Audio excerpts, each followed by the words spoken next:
الذي شهدوا لك بالوحدانية وآتنا في الدنيا حسنة وآتنا في الدنيا حسنة وفي الآخرة حسنة وقنا عذاب النار رب اغفر وارحم وأنت خير الراحمين فالله خير حافظا وهو أرحم الراحمين أنت وليي في الدنيا.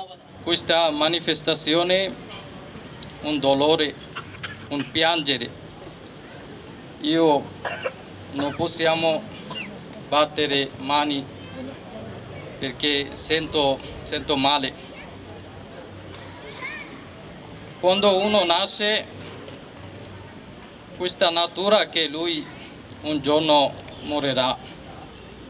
Dio che ha fatto così.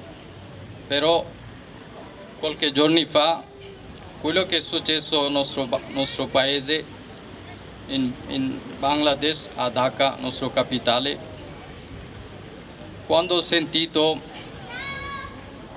quando sono andato a lavorare, ho cominciato a chiedere ai nostri colleghi, amici italiani, non possiamo rispondere niente.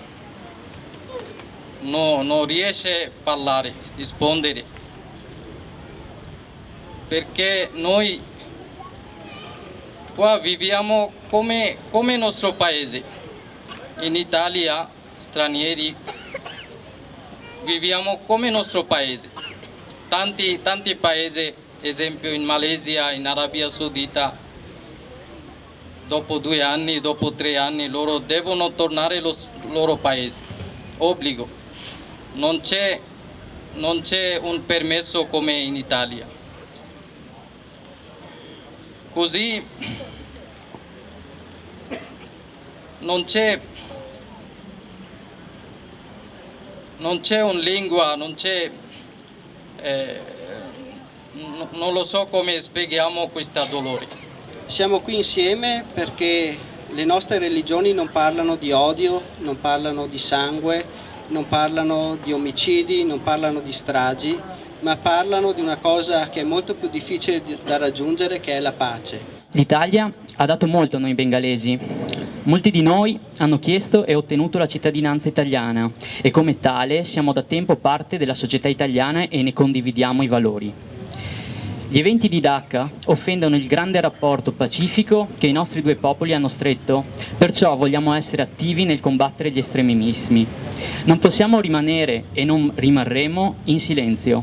Non vogliamo permettere che pochi individui con odiosi scopi malvagi arrechino danno a 2 nazioni che sempre combattono per la giustizia, la libertà e la pace.